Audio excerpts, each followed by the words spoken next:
Hey guys, welcome back to my channel. If you're new here, you're welcome. If you're an oldie, thank you so much for coming back. My name is Nneka Isanya and I upload immigration, nursing and lifestyle content right here on my channel. You're welcome and I hope you enjoy and learn something from today's video. So as you can tell from the title of today's video, we're going to be talking about easy pathways to come into Canada as a permanent resident. And the pathways I'm going to be talking about in today's video are not just for people who are currently on a TRV, which is a temporary residence visa, but also those that wish to come into Canada as a permanent resident. So if this topic interests you, please keep on watching.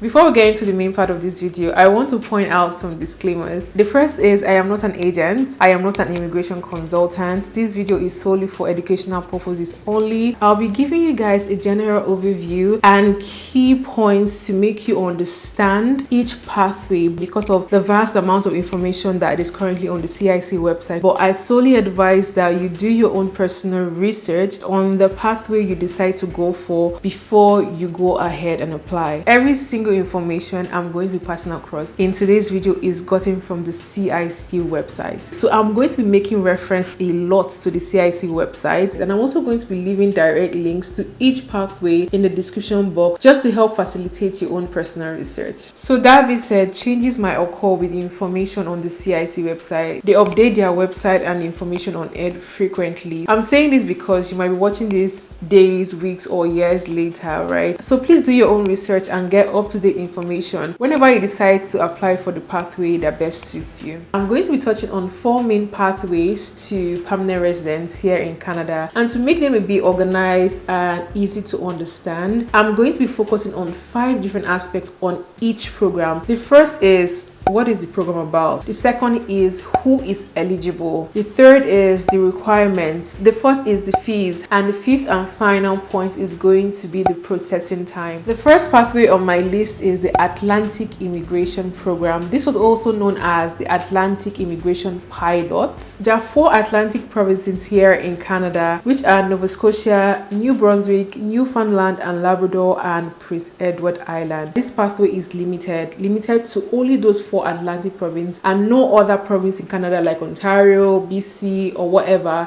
is involved in this pathway, which means that you would have to have been living in one of these provinces or decide to move into one of these provinces before you can apply for this program. This program basically helps employers to fill in job roles that are not filled locally by qualified candidates for the job. One thing I really love about this program is that it is open for overseas candidates and those who are currently living in Canada on a temporary residence visa. There are 2 roles or 2 aspects to this program, which is the employer's role and the candidate role. But I'll be focusing more on the candidate role, that is you who is interested in applying for this program. The second part of this pathway is who is eligible, and there are 2 different kinds of candidates that can be eligible for this pathway. The first is a recent graduate of a recognized post-secondary institution in Atlantic Canada, and the second is a qualified skilled worker. And just in case you don't know what a recognized post-secondary institution here in Canada means, definitely check out this video because it gives you an in-depth explanation of what that is, DLI list, institutions under the DLI list, and what you need to watch out for to make sure that you apply for an institution that is under the DLI list before you decide to come into Canada, or if you decide to come into Canada. So now let's get into the requirements. There are different requirements for an international graduate and also for a skilled worker, but there are 3 requirements that both candidates must meet or exceed. Okay, the first is you have to meet or exceed the educational requirements, meet or exceed the language requirements, and show that you have enough money to support yourself and your family when you get into Canada. If you're already living or working in Canada with a valid work permit, you don't have to show any proof of funds, right? But if you're coming into Canada as a new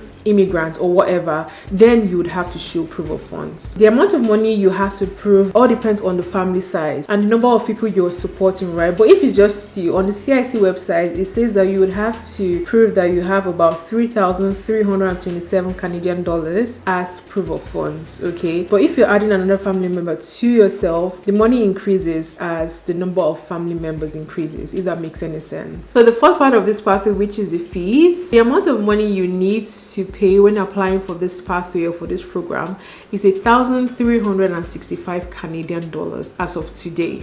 Okay, and the processing time for this program is approximately 12 months. The next pathway to PR on this list is the Northern and Rural Immigration Program, and this one is a bit close to my heart because my city is involved in this program. My city is kind of considered a northern rural city because it's still developing. It's not as huge as the big cities like Toronto, Vancouver, and the rest, right? So let's get into the general overview of this program. This program is a community-driven program and is to help and develop small rural communities. There are 11 eligible communities or cities that are involved in this program. Cities from different provinces. They are Thunder Bay, North Bay, Sault Ste. Marie, Timmins, Sudbury, Brandon, Altona, Moose Jaw, Claresholm, Vernon, and West Kootenay. Anyone can apply for this program as far as you meet the general requirements and the community-based requirements, because each community will have their own specific requirements that you would need to meet. So after we go through the requirements I'm going to talk about right now, you also have to do your own personal research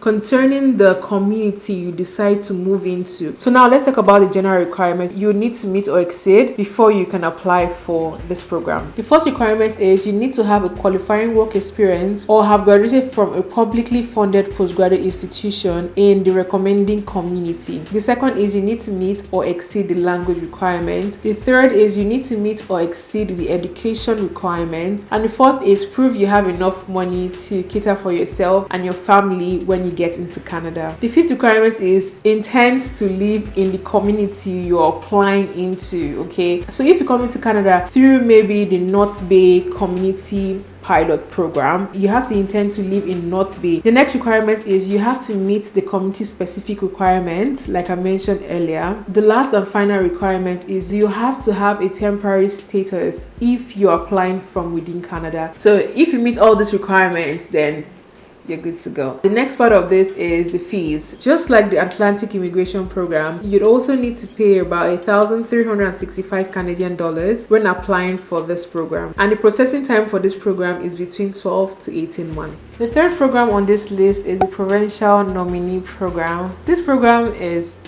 vast. There's so much information on this program, but I'll try to give you guys a general understanding and what to expect when you're applying for this program. So what is this program about and who does it target? This program is specifically for workers who have the skills, education, and work experience to contribute to the economy of a specific province or territory, want to live in that province, and want to become a permanent resident of Canada. The only province as of today that doesn't engage in this pathway or in this program is Quebec. PNP is kind of a vast and tricky one because every province has its own stream and each stream has its own requirements. Okay, so just imagine there are 10 provinces in Canada and 3 territories. So it all depends on the province you decide to apply into and the stream in that province. That will determine the requirements you need to meet or exceed to be able to be eligible for this program. For example, in a program stream, a province or territory may decide to target students or decide to target skilled workers, business people, semi-skilled workers, right? So the requirements definitely differs for each province and each stream, but there are 2 major requirements that each candidate must meet.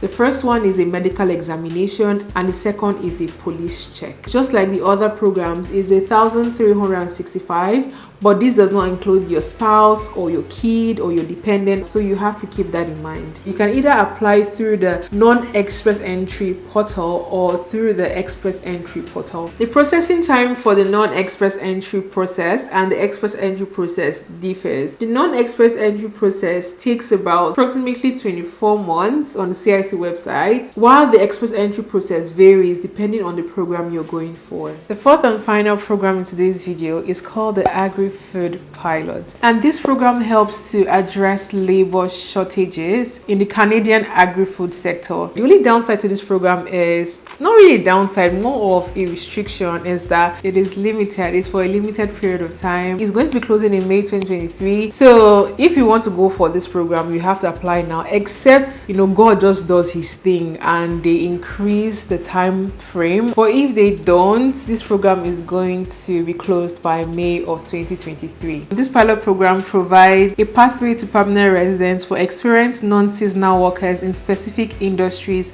and occupation. You can be eligible for this program if you show an eligible work experience in an eligible industry and occupation and have a job offer for full-time non-seasonal work in an eligible industry and occupation in Canada outside of Quebec. So if this is something you're interested in, you can definitely decide to apply for this program if you meet the requirements we're going to be talking about next. You need certain requirements before you can be eligible to apply. The first requirement is have eligible work experience, and this is usually a minimum of 1 year of work experience, full-time work experience in the field in the past 3 years. The second requirement is you need an eligible job offer from your employer. The next requirement is you need to meet or exceed the language requirements. The next is meet or exceed educational requirements. The fifth is you need to prove that you have enough money to cater for yourself when you come into Canada. The final requirement is you have maintained your temporary resident status if you're applying from within Canada. The fees for this pilot program is also the same as the other programs mentioned earlier, which is 1,365 Canadian dollars if you're coming on your own and you don't have any spouse or dependent, and the processing time for this program is usually within 14 to 18 months. Okay guys, so that's it for today's video. I hope you enjoyed it and I hope you learned a thing or two. I know that these are not the only programs or pathways to come into Canada as a permanent resident. There are other pathways out there, but I just wanted to focus on these 4, and if this video does well and the engagement is great, I'll definitely do a part 2. But feel free to leave other pathways or programs that you've heard about in the comment section below. But yeah, that's it for today's video. Please don't forget to like, share, subscribe to my YouTube channel, and also turn on the post notifications so you can get notified every single time I upload a new video. Thank you guys so much for watching, and I'll see you guys in my next one. Bye guys. Bye.